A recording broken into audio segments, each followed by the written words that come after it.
Mayong adlaw, Oroquieta City, kini si Dr. Aljo Guantero, Oroquieta City Health Officer. Maghatag lang ko og update kabahin sa kaso nato sa rabies death dinhi sa atong dakbayan. Una, hisgutan nato kung unsa gyud ang rabies. Ang rabies is usa ka viral infection na makuha pinaagi sa paak sa iro or iring nga adunay rabies ngadto sa tawo. There is no known case of human-to-human transmission. Ang naitala lang or na-record was katong naay corneal transplant o liver transplant. So kaganinang buntag atong gibisita ang pamilya diin nakabsan sa kinabuhi no ang ilang anak pinaagi tungod sa rabies na paakan og iro.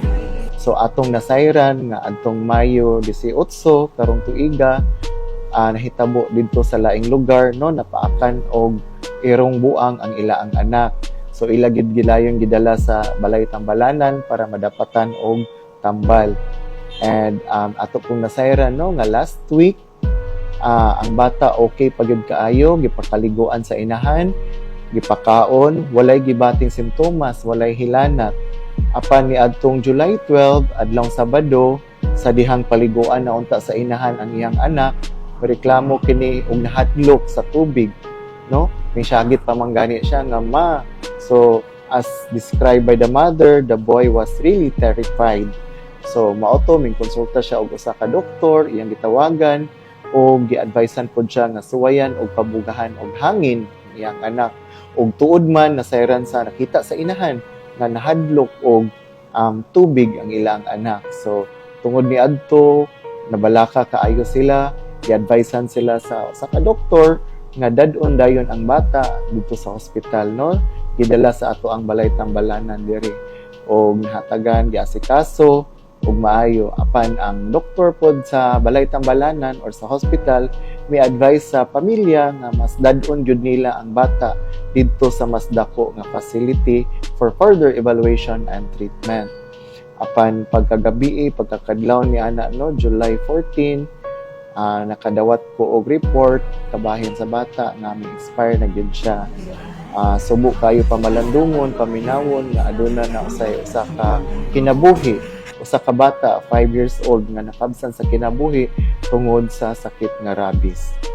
So ganinang buntag giadto nato, gibisita nato og naghimo kita deep diving you know or nagdig deeper ta sa history kabahin sa nahitabo og ato pong giutingkay gipangutana ang pamilya kauban sa household og unsa ang ila ang exposure sa bata. So it was found out nga wala sila napaakan sa bata, wala pud sila yung mga samad, bruises or natilapan sa bata. So mao to ang ila ang exposure no, sila ang gadala sa hospital. So tungod ni ana ato ang they don't need to be isolated. Ang family pwede na gyud siya mogawas ang makighalubilo sa usa sa mga tawo og ang isa pod ka membro sa pamilya mobalik na pod sa ila ang trabaho no kay na find out man nato nga less ra ang ila ang exposure bisan pa man tuod ni ana ato gyud gihapon silang hatagan og bakuna no hatagan gyud gihapon natong pagtagad. So actually last Tuesday naka-inoculate na ta sila, naka-administer na ta sa ilang first dose of vaccine. So nahatagan nato ang close family contacts and kabahin pod sa tunghaan no kung asa ga eskwela ang bata ato pod silang gibisita kaganinang buntag o gihatagag assurance nga ang sakit nga rabies dili makuha pinaagi sa hangin kundi ang introduction of the rabies virus no pinaagi gud sa paak sa usa ka rabid nga mananap no ngadto sa tawo. But for the panatag sa kalooban pod sa pamilya no actually dili gud unta sila nato hatagan og bakuna but it's their choice, it's their option no dili pud na siya ingon og bawal nga magpabakuna sila. So ato gyud gihapon nang hatagan pagtagad. In fact na istorya nato ang pipila sa mga ginikanan ug maestra and they chose to be vaccinated. So gi-schedulean nato sila og panahon, hatagan gyud nato sila og igong pagtagad para ma-administer nato ang mga vaccine sa ila. So giawhag po namo no ang mga ginikanan, kapamilya nga if ever ang kamo mismo inyong kapamilya, ang mga anak ninyo apo mapaakan manggani og iro, hugasan gyud dayon nato na siya og running water with soap no, sabunan dili nato pigaon ang samad, and dadon gyud nato sa balay nga tambalanan kay aron madapatan mahatagan og igong pagtagad. So if ever a person who dies of an infectious disease or communicable disease, it is advised that that dead body should be buried within 12 hours. And when the family opted for cremation, dili po na siya bawal no, pwede ra gyud na tayo siya ipa-cremate. The moment nga ang person namatay na is ang viral load ana niya magkaubos hangtod magkawala na gyud na siya. And pwede po na siya vigilant or for public viewing ang ashes mo bisita no, pero it is also again advised nga dili lang pud nato dugayon ang haya para pud nga makapahiluna or makapahulay ang tagbalay or ang. So sa makausap pa akong pahimangno sa tanan nga animal or pet lover, tanan nga naay hayop, labi na naay mga iro, mga iring, ato gyud ang pabakunahan sila no, atong hatagag pagtagad ang ilaang health also because we consider them as part of our family. Dili nato pasagdan nga ang atong mga hayop na alang sa kadalanan, dili hiktan, pasagdaan lang.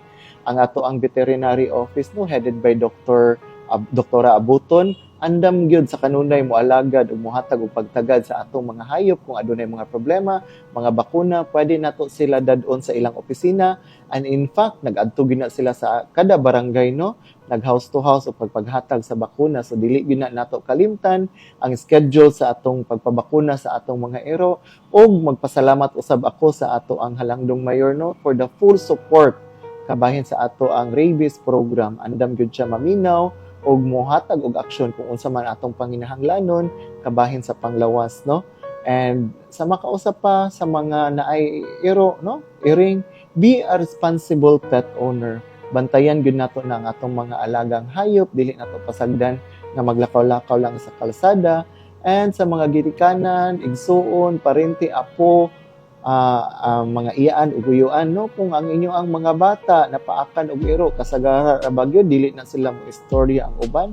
So make it a habit to check their body no, kung magligo mo ni kagabi pagkatulog, tan-aw nato ang ilang mga kamot, tiil, nawong, wala bay kambras or samad sa mga mananap.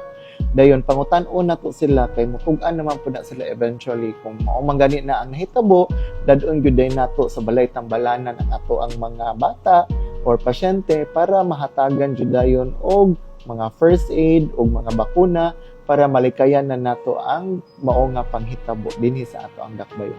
So sa makausap pa kini ang inyong City Health Officer si Dr. Aljo Guantero, amping be safe kanunay.